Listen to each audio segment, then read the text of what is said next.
पाईकरांच्या प्रमाणे देशामध्ये 45 जागांवरती फेक निकाल लागल्याचा आरोप संजय राऊतांनी केलाय। यावरून आरोप प्रत्यारोप सुद्धा बघायला मिळाले आहेत।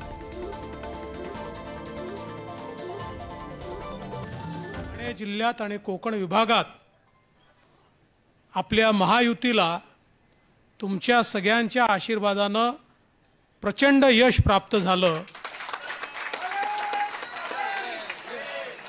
काही लोकांनी अशी गर्जना केली होती की आम्ही महायुतीला तडीपार करू, कोकणाने त्यांना कोकणातनं तडीपार केलं।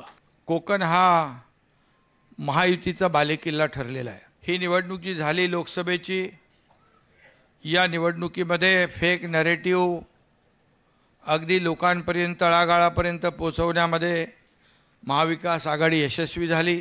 त्याचे व्हिडिओ क्लिप्स आहेत, हे कशा प्रकारे यांचे लोक पैसे वाटत होते घराघरात। आपल्याकडे मुंबईला पेपरची लाईन टाकतात ना, दुधाची लाईन